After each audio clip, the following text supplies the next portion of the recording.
Hello friends, आज आपण एक असा टॉपिक घेणार आहोत जो सीबीएसई, एसएससी आणि आयसीएससी तिन्ही बोर्डसाठी 10वीसाठी महत्वाचा आहे आणि कॉमन आहे. रे ऑप्टिक्स याचं वेगवेगळं नाव आहे तुमच्या बोर्ड्सनुसार, पण लेन्सेस हा कॉमन टॉपिक आहे.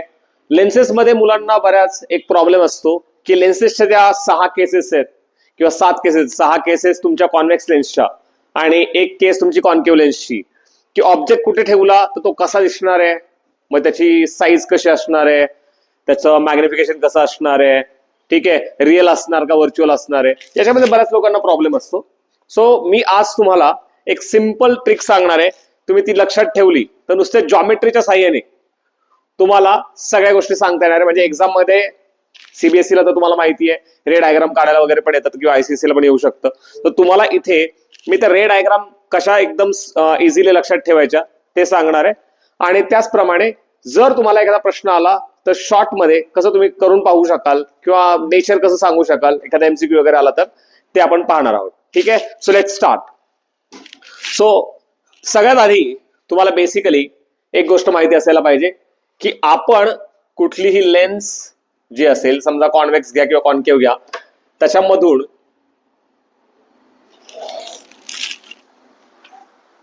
एक लाईन काढतोय जी ऑप्टिकल सेंटर मधून जाणार आहे. आणि याच्यामध्ये आपल्याला लक्षात ठेवायचं, जे काही तुम्ही पॉइंट ऑप्टिकल सेंटर मधून घ्याल तर स्केलचा वापर करायचा तुम्हाला. या ऑप्टिकल सेंटर पासून एक पर्टिक्युलर अंतर घ्या, तिथे तुम्ही फोकस घ्याल. एवढंच अंतर तुम्हाला अजून घ्यायचंय आणि तिथे तुम्हाला सेंटर ऑफ कर्वेचर, त्याला आपण 2F असं म्हणतो किंवा C असं म्हणणार आहे, हे दाखवायचंय. एक्झॅक्टली हीच गोष्ट तुम्हाला अपोजिट साइडला पण करायची. मी या स्केलवर ऍक्च्युअली मार्किंग करून ठेवलंय मुद्दाम, F आणि 2F दोन्ही साइडला तुम्हाला हे करून घ्यायचं. सगळ्यात पहिलं हे काम करायचं. दुसरी गोष्ट, तुम्हाला रूल सिंपल लक्षात ठेवायचा आहे. तुम्ही ऑब्जेक्ट कुठेही ठेवा, ऑब्जेक्ट तुम्हाला दाखवायचं प्रिन्सिपल ऍक्सिसवर कुठेही असेल, समजा इथे ठेवला आपण तर सरळ रेष हा ऑब्जेक्ट असणार आहे, हा असं दाखवायचा. स्केलचाच वापर करायचा कंपल्सरी, जेणेकरून तुमचं उत्तर चुकणार नाही. ठीक आहे, सो याला तुम्ही नाव दिलं लेट्स से AB. तुम्ही ऑलरेडी रूल शिकलाय. एक रूल आहे की या ऑब्जेक्टच्या या वरच्या पॉइंट पासून एक रे पॅरलल जाणार आहे. 100% लक्षात घ्या. याच्यात एक कंपल्सरी तुम्हाला माहिती पाहिजे की ही लाईन कुठे आहे, तिथपर्यंत रे काढायचा आहे, म्हणजे चुकणार नाही. हा रे तुम्ही दाखवणार आहात.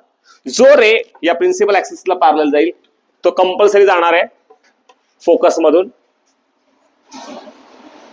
सो स्केल घ्यायची आहे, फोकस मधून हे काढायचं आहे रे. ओके, दुसरा एक रे तुम्हाला ऑप्टिकल सेंटर मधून पास करायचा आहे आणि तो कंपल्सरी सरळच जायला पाहिजे ऑप्टिकल सेंटर मधून. सो जेव्हा तुम्ही हे डायग्राम काढणार आहात तेव्हा स्केलचा वापर करायचा आहे आणि कंपल्सरी जर तुम्ही स्केलचा वापर केलात तर तुमचं उत्तर कधी चुकणार नाही.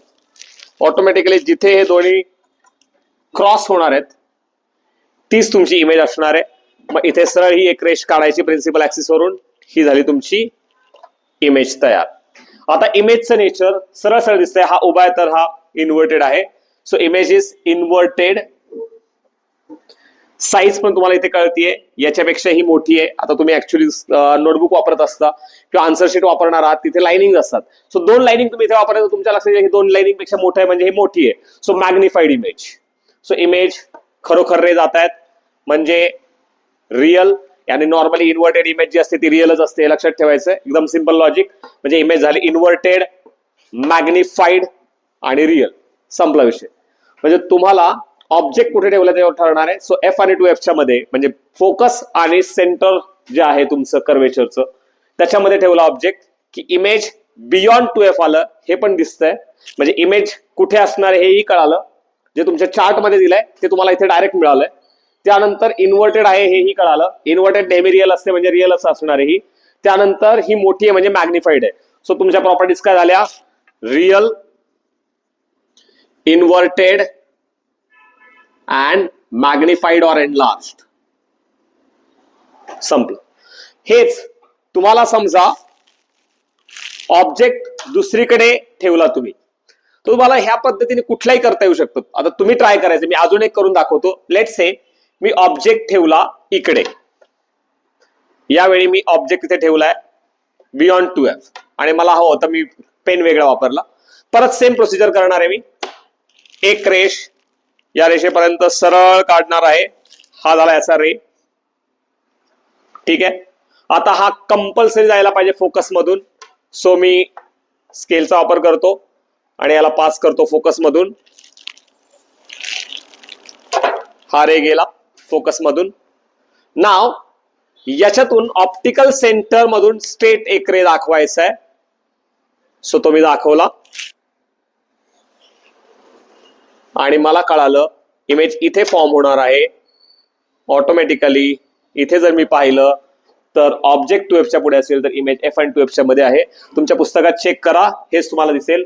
आता ऑब्जेक्टची उंची जर तुम्ही इथे मोजलीत आणि इथे मोजली तर तुमच्या लक्षात येईल की या साईज पेक्षा ही साईज लहान आहे. म्हणजे ही झाली उलटी, म्हणजे रियल. उलटी आहे म्हणून इनव्हर्टेड आणि स्मॉल साईज. संपला विषय. याचप्रमाणे तुम्ही कुठल्याही ऑब्जेक्ट साठी जो कुठेही ठेवला तरी चालेल तर इमेज येणार आहे. फक्त एक केस तुमची कन्फ्युजिंग असू शकते, ती केस आहे ऑब्जेक्ट एफ आणि ओ च्या मध्ये ठेवला तर. तेही तुम्हाला मी करून दाखवतोय, एक मिनिट. सो एकच केस तुम्हाला प्रॉब्लेम असू शकतो जेव्हा ऑब्जेक्ट फोकसच्या आत आहे, तेही मी तुम्हाला दाखवतो कसं करायचंय. रूल सेमच ठेवायचे.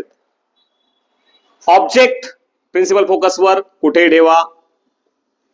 इमेज काढण्यासाठी मी तुम्हाला सांगितलं याच्यापासून सरळ एक रेष असायला पाहिजे आणि तिथपर्यंत एक रेष पॅरलल काढायची आधी.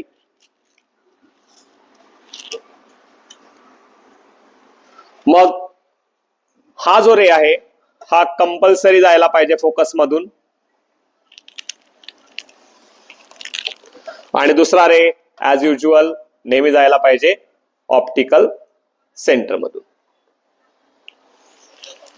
पण आता हे रे जे आहेत कुठेही मीट होणार नाहीयेत. मात्र नीट पाहिलं तर हे असं वाटू शकतं की हे मागून आलेत, त्यामुळे यांना मागे वाढवा बॅक साईडला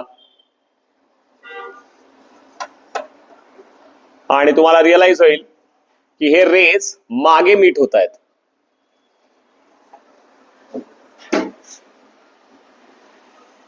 आणि जिथे मीट होत आहेत असं वाटतंय तिथे इमेज तयार होणार आहे. अर्थात ही इरेक्ट आहे आणि इरेक्ट इमेज ही नेहमी व्हर्च्युअल असते आणि साईज जास्त आहे म्हणजे मॅग्निफाईड.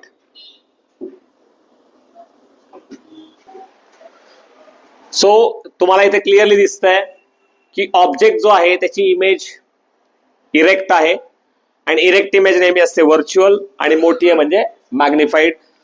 या पद्धतीने तुम्ही 6च्या 6 केस तरी ट्राय करू शकता. आता मी सगळ्या केलेल्या नाहीयेत कारण की हा फक्त डेमो व्हिडिओ आहे. अशाच प्रकारच्या व्हिडिओसाठी ज्याच्यामध्ये तुम्हाला ट्रिक्स मिळतील, टिप्स मिळतील, फॉलो करत राहा स्टडी विथ डीएल आणि लोकनीती यांचं जे काही कंबाईंड चॅनल आहे त्याला.